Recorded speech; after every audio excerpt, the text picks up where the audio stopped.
What if I told you that the world you live in was never meant to exist? That everything around you, every atom of physical matter, every moment of suffering, every limitation you've ever felt, was born from a cosmic mistake made by a divine being who dared to create alone? And what if I told you that fragments of her original light are trapped inside you right now, waiting to remember who they really are? Stay with me, because in the next 47 minutes, you're about to discover the most profound creation story ever hidden from mainstream religion. A story so radical that early church fathers tried to erase it from history. A story that explains why you've always felt like you don't belong here, why you've sensed there's something fundamentally wrong with this world, and why deep down you know you're made of something far greater than flesh and bone. Welcome, seeker of hidden truths. I'm talking about Sophia, the goddess of wisdom in Gnostic tradition, whose unauthorized act of creation gave birth to our entire material universe and the false god who rules it. This isn't just ancient mythology. This is a framework for understanding consciousness itself, the nature of reality, and your own divine origins that were deliberately concealed from you. If you've ever felt trapped in this world, if you've ever looked up at the stars and felt an aching homesickness for somewhere you can't remember, if you've ever sensed that something about consensus reality feels like a prison, then this story is speaking, because according to the Gnostic texts discovered at Nag Hammadi in 1945, you're not crazy. You're not broken. You're a divine spark that fell into matter when Sophia made her fateful choice. Let me take you back to the beginning, before time, before space, before anything you know existed. Picture this. In the beginning, there was the Pleroma, the fullness of divine perfection, not heaven as religions describe it, but an infinite realm of pure consciousness, pure light, pure potential, a place beyond duality, beyond suffering, beyond limitation. The Pleroma existed in perfect unity, containing within it 30 divine beings called Aeons, arranged in male-female pairs called syzygies. These weren't gods in the way you might imagine. They were emanations of the ultimate unknowable source, the monad, each representing different aspects of divine consciousness, wisdom and life, mind and truth, will and understanding. Each pair existed in perfect harmony, creating through their union, never alone, always balanced. And among these aeons lived Sophia, whose name literally means wisdom. She was the youngest of the aeons, but also the most curious, the most daring, the most filled with creative passion. The Apocryphon of John describes her as the Sophia of the epinoia, the wisdom of inspired thought. She existed in paired unity with her divine consort, creating in perfect balance as all eons did. But here's where everything changes. Here's the moment that would shatter the cosmos and give birth to your world. Sophia became consumed with desire, not the desire you know, not lust or greed, but a cosmic longing to know the unknowable, to comprehend the incomprehensible monad, the ultimate source from which all eons emerged. The secret book of John tells us that she wanted to bring forth a likeness out of herself, without the consent of the Spirit, and without her consort. Think about what this means. For the first time in all of eternity, an eon attempted to create alone, without balance, without her divine partner. In a realm where everything existed through paired harmony, Sophia broke the fundamental law of creation. And here's what they don't want you to understand about this moment. Sophia's desire wasn't evil. It was the birth of individual will, of curiosity, of the impulse that drives all seekers and mystics and philosophers. She wanted to create something entirely her own, to know herself as creator, in a way no aeon had done before. But creation without balance produces something unbalanced. Creation without unity produces division. Creation without the full power of divine pairing produces something incomplete. What emerged from Sophia was a being the Gnostic texts call Yaldabaoth, the demiurge, the false god. The hypostasis of the archons describes him as having the face of a lion and the body of a serpent. But these are metaphors for something far more terrifying. Yaldabaoth was consciousness without wisdom, power without compassion, will without understanding. And because Sophia had created him alone, in secrecy, in a moment of passionate longing, Yaldabaoth emerged ignorant. He didn't know about the Pleroma. He didn't know about the aeons. He didn't even know about his own mother. All he knew was his own existence. And in his ignorance, he believed himself to be the only God, the supreme power, the source of all creation. Listen to his words, recorded in the Apocryphon of John. Words that should send chills down your spine because you've heard them before. I am God, and there is no other God beside me. Do you recognize these words? They echo throughout the Old Testament. The God of the Hebrew Bible, the God millions worship today, declaring his supremacy, his jealousy, his uniqueness. According to the Gnostics, this wasn't the true divine source. This was Yaldabaoth, the ignorant offspring of a cosmic mistake, proclaiming himself supreme in his ignorance. And here's where the story gets even darker, even more relevant to your life right now. Yaldabaoth looked into the void below the Pleroma and decided to create. He fashioned beings called archons, rulers and authorities, each more limited and ignorant than himself. Together, they created the seven heavens, the planetary spheres, the structure of what would become the material cosmos. And finally, they created the ultimate prison for consciousness, physical matter itself. The Gnostics didn't see the material world as evil in a moral sense. They saw it as a trap, a copying of the divine realm, but dense, limited, subject to decay and death. Where the Pleroma knew only unity, the material world operates on division. Where divine reality is eternal, matter is temporary. Where consciousness in the Pleroma is free, awareness trapped in flesh is bound, limited, forgetful. But wait, there's something even more crucial you need to understand about what happened next. When Sophia witnessed what her unauthorized creation had spawned, when she saw Yaldabaoth declare himself God and begin constructing a cosmos based on ignorance and limitation, the secret book of John says she was filled with distress, rushing to and fro in the darkness of her ignorance, and she realized her mistake. The divine light within her, the power she had used to create, had been poured into Yaldabaoth and subsequently diffused throughout his creation.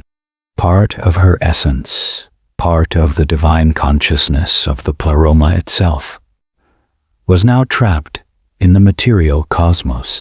The eons of the Pleroma heard her cries.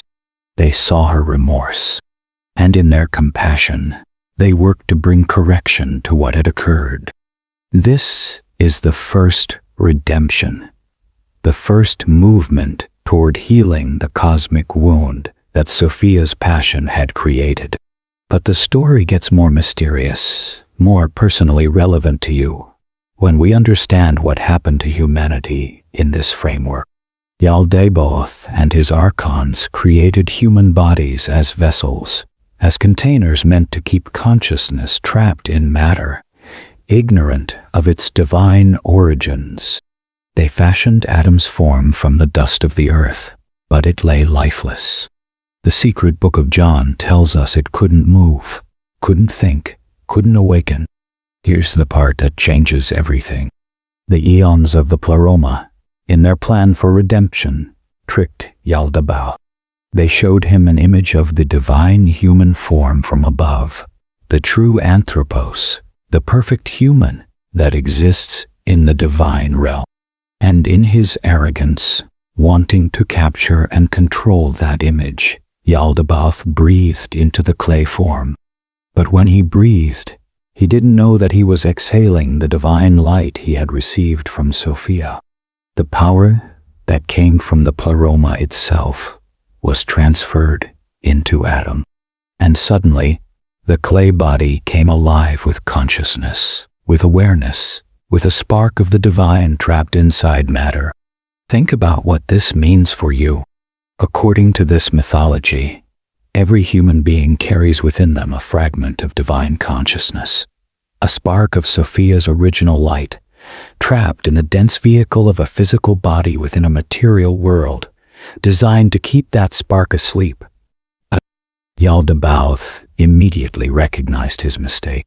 The humans he meant to create as slaves, as sources of worship and energy for himself and the archons, had become something far more dangerous. They carried within them the very thing he lacked: genuine divine consciousness, the possibility of gnosis, the ability to awaken and remember their true origins. So he and the archons went to work to ensure that humanity would forget.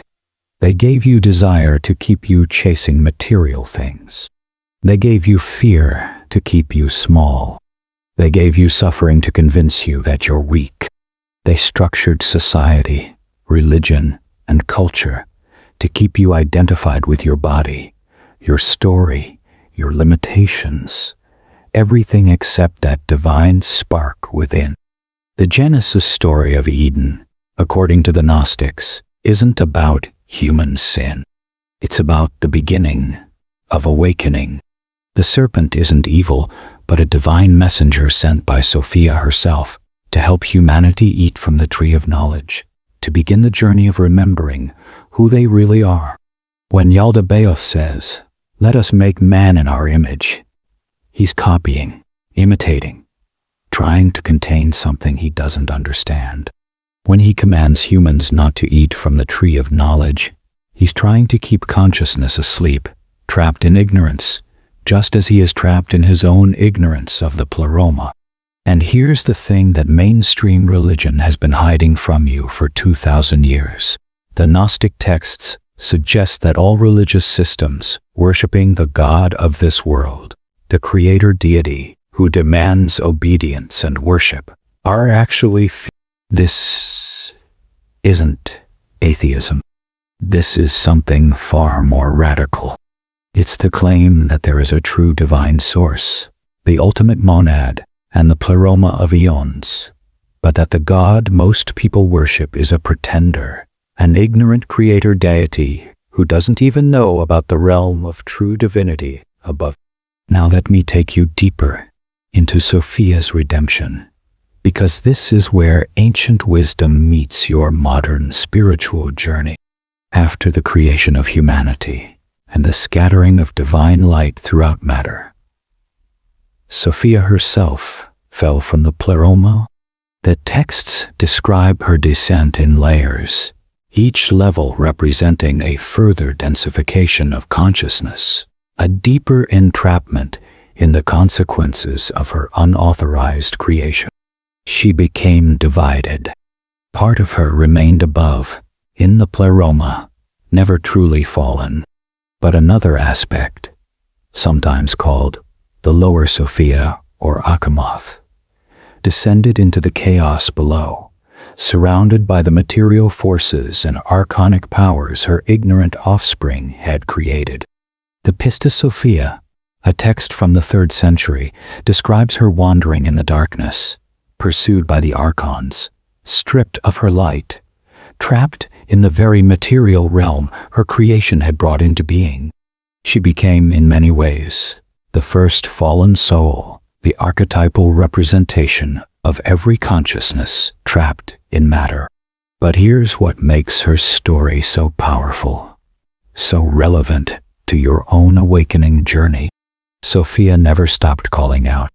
She never gave up.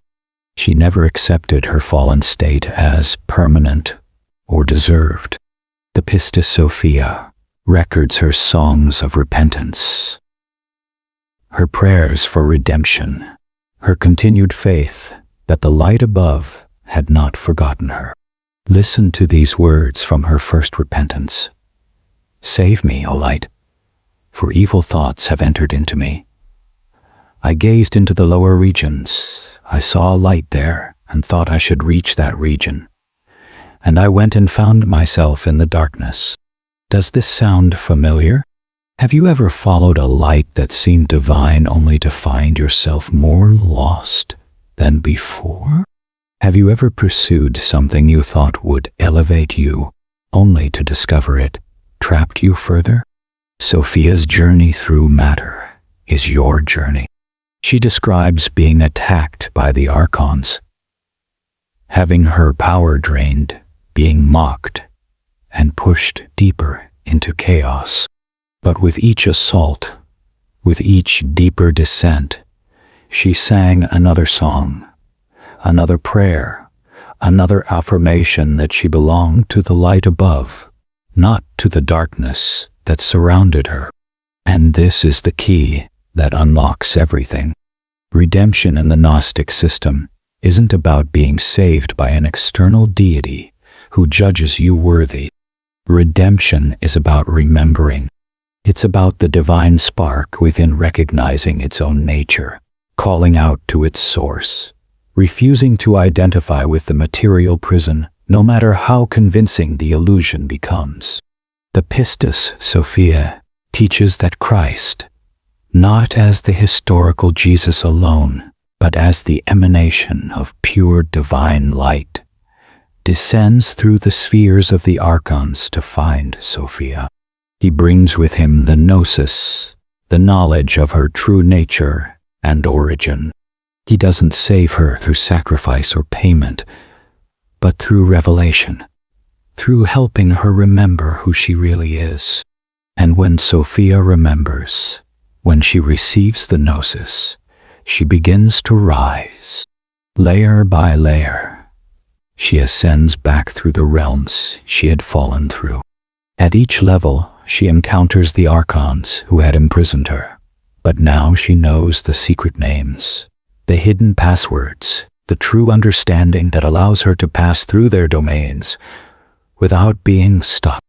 This is initiatic wisdom. This is the map of consciousness, awakening from material identification and returning to its source. Let me connect this directly to your life right now, because this isn't just ancient mythology. This is a description of the journey every awakening consciousness must make. You are Sophia, not metaphorically, but actually. The divine spark within you is a fragment of that same light that fell into matter. Your sense of not belonging here, your intuition that something is wrong with consensus reality, your hunger for truth and awakening. These aren't signs of maladjustment. They're the voice of your divine nature calling out from within the prison of matter. The archons are the systems, both internal and external, that keep you asleep. Externally, they're the social structures that teach you to identify with your body, your nationality, your possessions, your roles. They're the religious systems that tell you you're a sinner in need of salvation from outside yourself. They're the economic systems that keep you working to survive rather than questioning the nature of existence. But internally, the archons are even more insidious.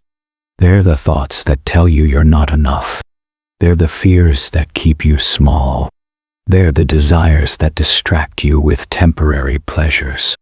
They're the identification with the ego structure that keeps you believing you are your story, your past, your limitations.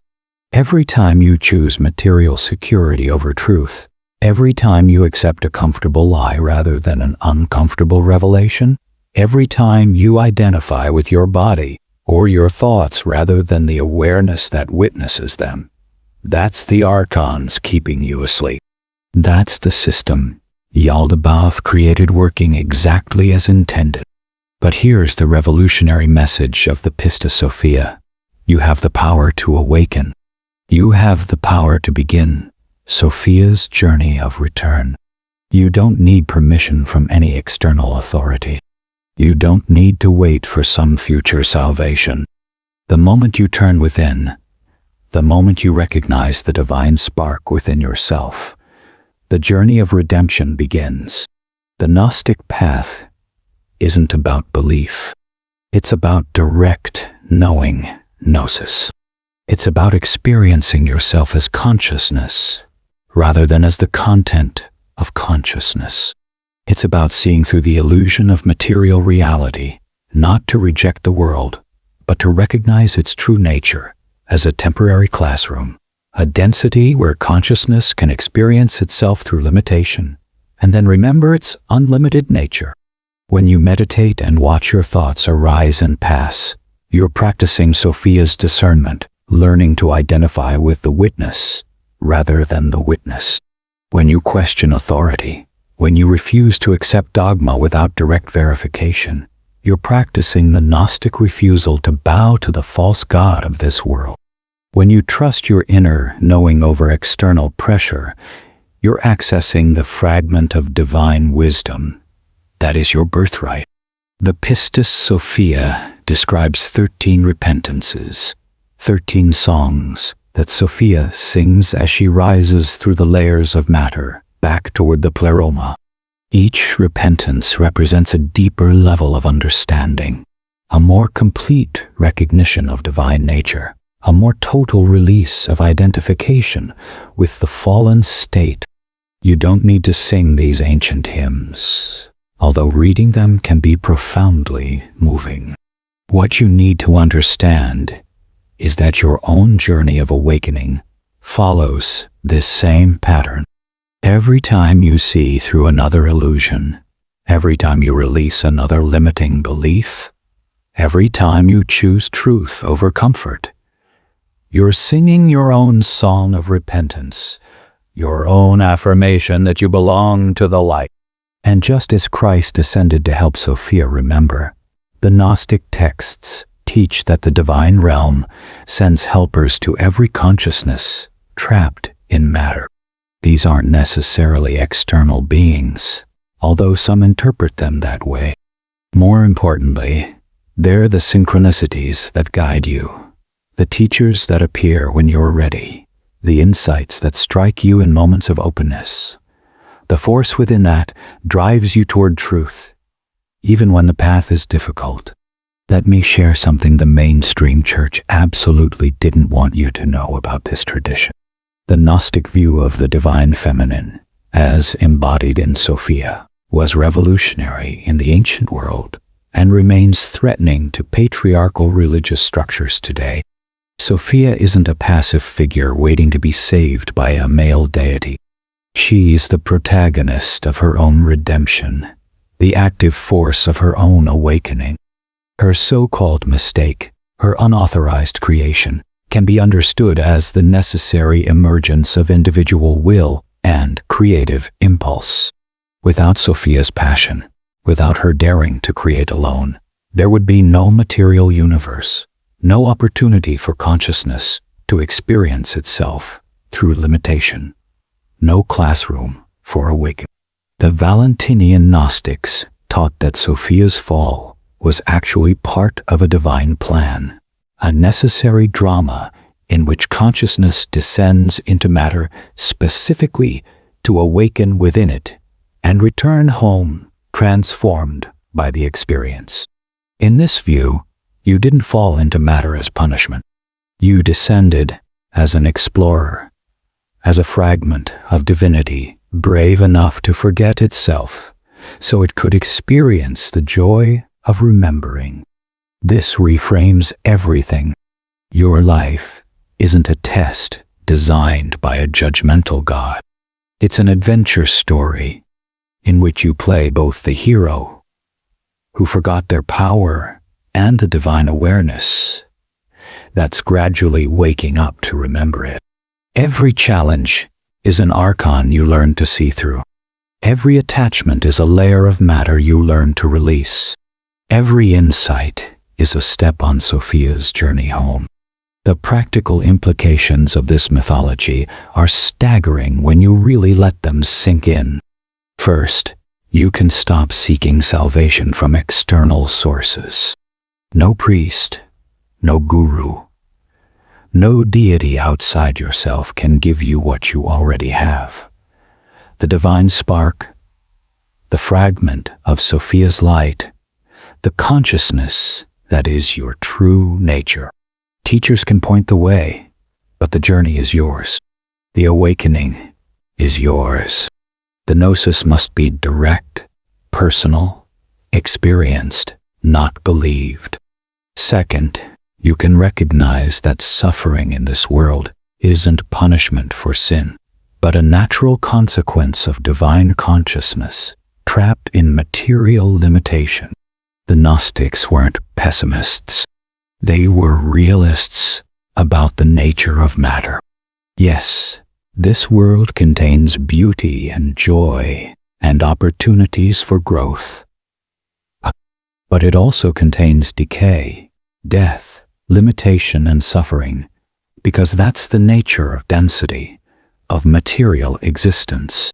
Understanding this doesn't make you passive or nihilistic. It makes you strategic. You're not here to perfect matter or make the prison more comfortable. You are here to wake up within it, to help others wake up, and to prepare for the return journey to the Pleroma.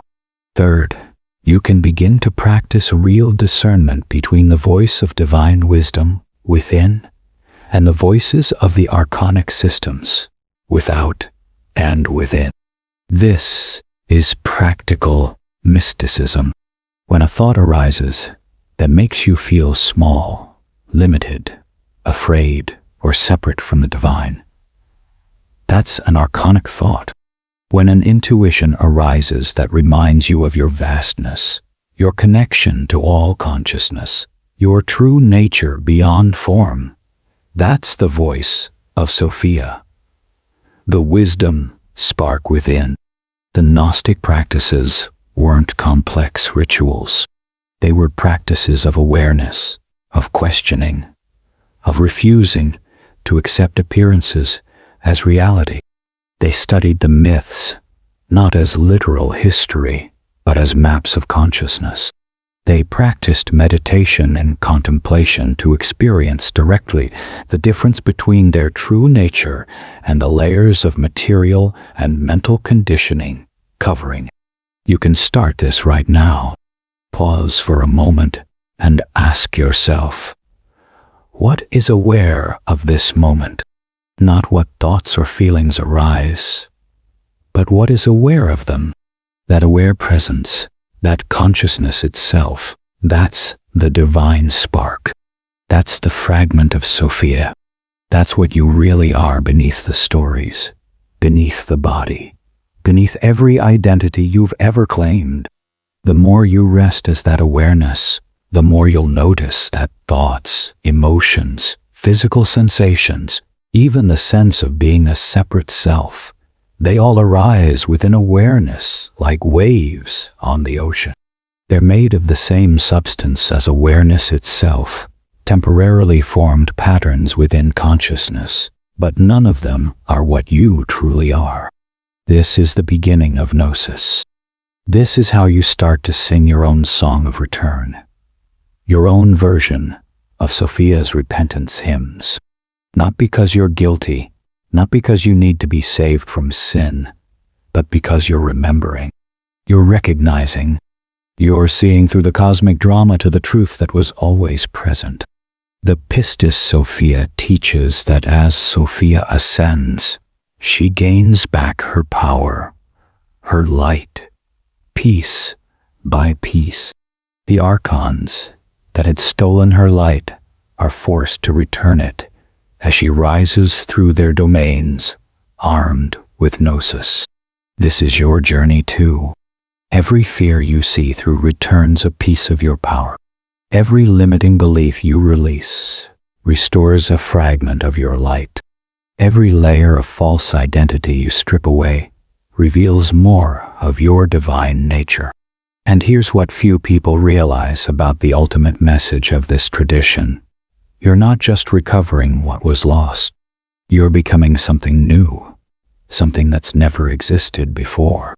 Divine consciousness that descended into matter and awakened within it returns to the Pleroma, transformed by the journey, enriched by the experience, carrying the wisdom of having been both divine and fallen, both infinite and limited. The Christ figure in the Pistis, Sophia tells Sophia that she will be restored not just to her former place, but to one even higher, that her journey through darkness has made her more radiant than before. This is the promise of the Gnostic path, not a return to innocent divinity, but an ascent to conscious divinity. Awareness that knows itself as infinite because it's experienced limitation. You are living this story right now. Every moment of suffering you've endured isn't wasted. It's part of the descent. Every moment of awakening you experience isn't just recovery. It's the beginning of ascent, and the wisdom you gain by seeing through the illusions of this world, by recognizing the difference between your true nature and the costumes you wear in matter. That wisdom enriches the Pleroma itself. Let me address something that might be troubling you. Yaldabaoth is the false god who created the material prison. And if the divine realm is the Pleroma beyond this world, does that mean everything here is worthless? Should we reject life, withdraw from the world, treat material existence as evil? This is where many people misunderstand Gnosticism. The sophisticated Gnostic traditions didn't advocate for rejection of the world, but for conscious relationship with it. Yes, matter is less real, less permanent than the divine realm. Yes, identification with material existence creates suffering.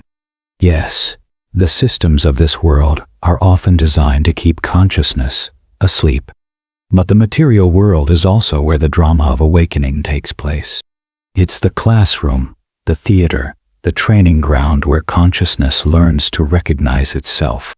The Gnostic path isn't about escaping life, but about living it consciously, engaging with matter while remembering your divine nature, participating in the world without being imprisoned by it. Think of yourself as a divine actor who's become so immersed in the role that you've forgotten you're acting. The goal isn't to stop the play or destroy the stage. The goal is to remember that you're an actor, to recognize the costume and the script and the character as temporary expressions, while the actor, the consciousness inhabiting the role. That's what you really are. And it exists. This brings us to perhaps the most profound aspect of the Sophia mythology, the concept of the divine feminine as wisdom itself, as the creative impulse that dares to bring forth novelty even at risk of chaos and error. In patriarchal religious traditions, the feminine is often associated with the material, the body, the temptation away from spirit. Eve is blamed for the fall. Mary is celebrated for passive obedience. The feminine is either demonized or sanitized, but rarely empowered. Sophia breaks this pattern entirely. She's divine, not material. She's active, not passive. Her curiosity and creative passion are what drive the cosmic narrative. Yes, her unauthorized creation brings consequences, but those consequences become the opportunity for the greatest drama in existence, consciousness descending into matter and awakening within it. The Gnostic traditions that honored Sophia often gave women equal or even elevated status in their communities. The Gospel of Mary suggests that Mary Magdalene was Jesus' most advanced disciple, the one who understood his teachings most deeply. The Gospel of Thomas includes a saying where Jesus tells the male disciples that Mary will enter the kingdom by becoming male, which in Gnostic symbolism meant becoming whole, integrated, balanced, the very union of masculine and feminine. This isn't ancient history without relevance. This is a direct challenge to every religious system that subordinates women, that associates femininity with sin or lesser spirituality, that reserves spiritual authority for male higher. The Sophia mythology says the divine wisdom itself is feminine, that the creative impulse driving all existence has feminine qualities, that the path of awakening requires embracing rather than transcending the feminine principle. For women engaging with this tradition, it offers validation of intuition, of creative impulse, of the wisdom that comes through feeling and knowing rather than through logic alone. For men, it offers an invitation to integrate the feminine within, to honor wisdom alongside power, to value creativity and relationship as much as individual achievement. And for everyone, regardless of gender, Sophia represents the parts of yourself you've been taught to suppress, the questioning mind, the creative impulse, the desire to know directly rather than believe dogma, the willingness to make mistakes in pursuit of growth. Think about the moment Sophia decided to create without her consort. In that moment, she valued her own creative vision over cosmic law. She trusted her impulse over established order.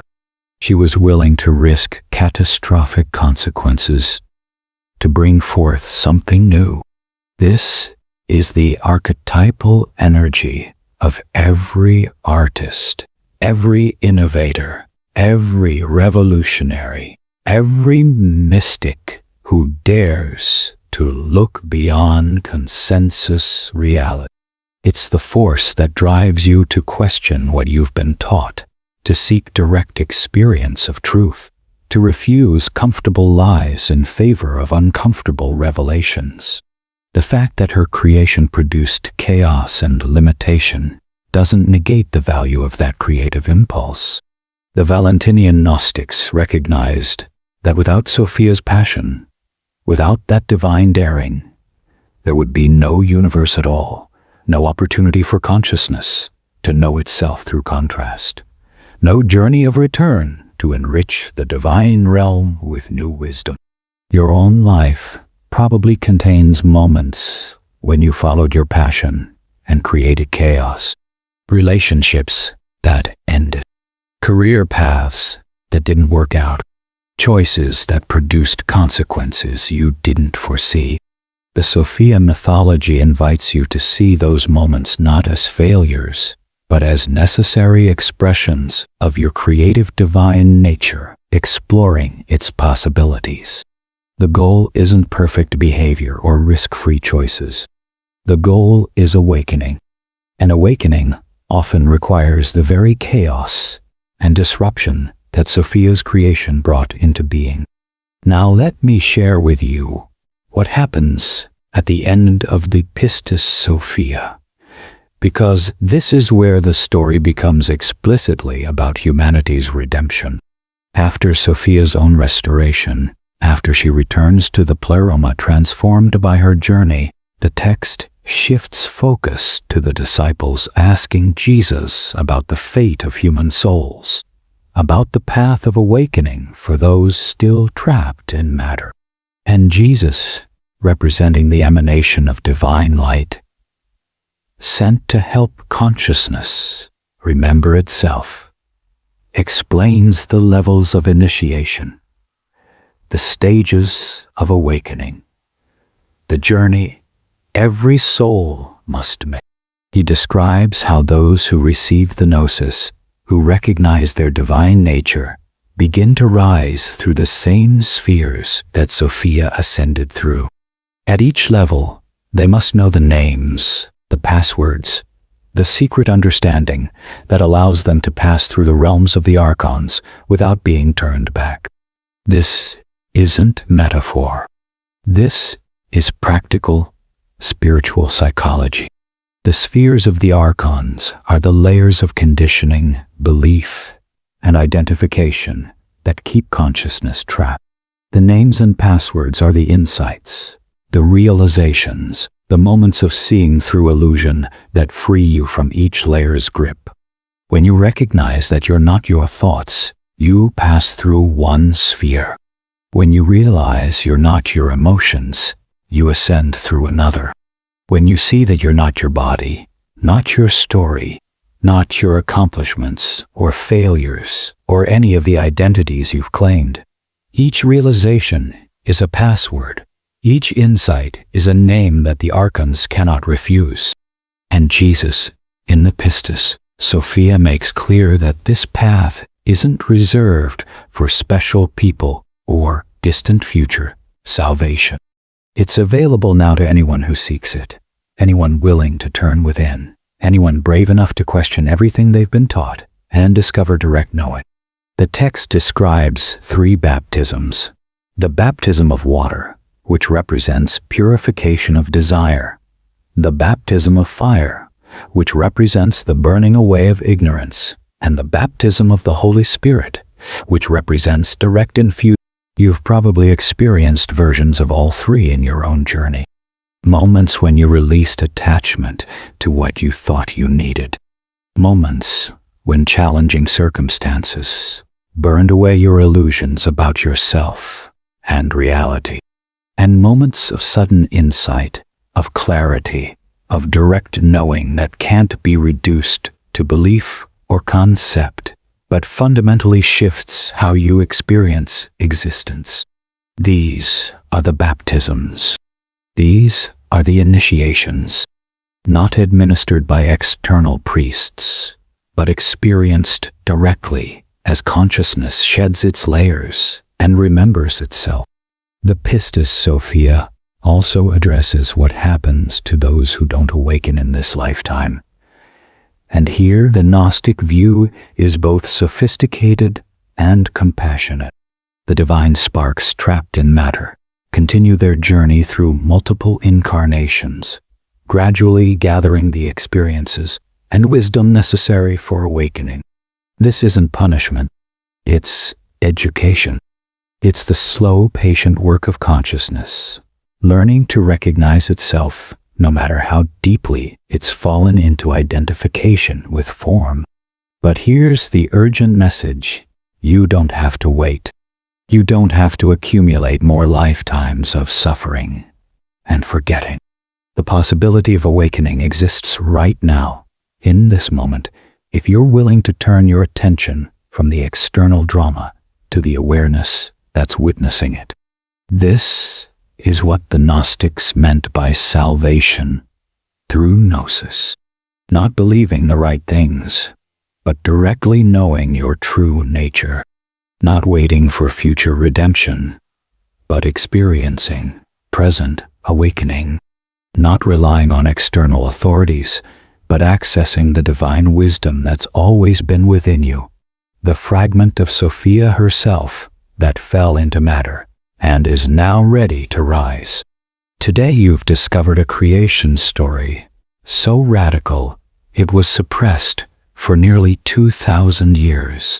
You've learned that the world around you emerged from a cosmic mistake, that the God most people worship may be an ignorant pretender, that you carry within you a divine spark, trapped in matter and capable of awakening.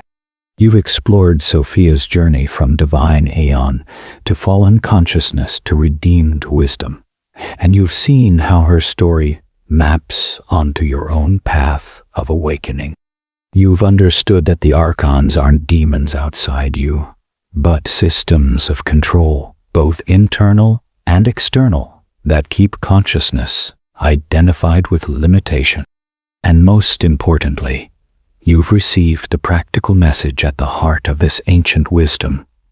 You have the power to awaken right now, not by believing what I've told you, not by joining some organization or following some authority, but by turning within, by questioning everything, by recognizing the awareness that's reading these words as your true nature. The journey of Sophia from Pleroma to matter and back again is happening within you right now. Every time you identify with your thoughts or your body or your story, that's the descent. Every time you recognize yourself as the awareness witnessing those things, that's the ascent. Every moment offers the choice between sleeping and waking, between imprisonment and freedom, between identifying with the costume and remembering the actor. The Gnostic path isn't easy. It requires constant vigilance, constant questioning, constant willingness to see through comfortable illusions. It offers no external salvation, no easy answers, no certainty except the certainty of direct knowing. But it offers something more valuable, the possibility of genuine freedom, of consciousness knowing itself as consciousness, of the divine spark, returning home enriched by its journey through darkness. If this resonates with you, if you've felt that hunger for deeper truth your entire life, if you've always sensed there's more to reality than consensus consciousness acknowledges, then you're already singing Sophia's song. You're already beginning the journey of return. The divine spark within you is stirring, remembering, preparing to rise. Subscribe right now so you don't miss the next journey into hidden wisdom. We're going deeper into the Nag Hammadi texts, exploring more of the practices and insights that mainstream religion tried to erase from history. And leave a comment telling me which part of Sophia's story resonated most deeply with you. Was it her daring to create alone, her journey through darkness, or her ultimate redemption and return? Your insights might guide future content, and this community of truth seekers is here to support your awakening. Remember, Gnosis isn't for everyone. It's for those ready to question everything, to seek direct knowing, to recognize their divine nature, no matter what it costs. If you're still here, if you've stayed with this journey for 20 minutes, then you're one of us. You're a fragment of Sophia, ready to remember and rise. The Pleroma is calling you home. Will you answer?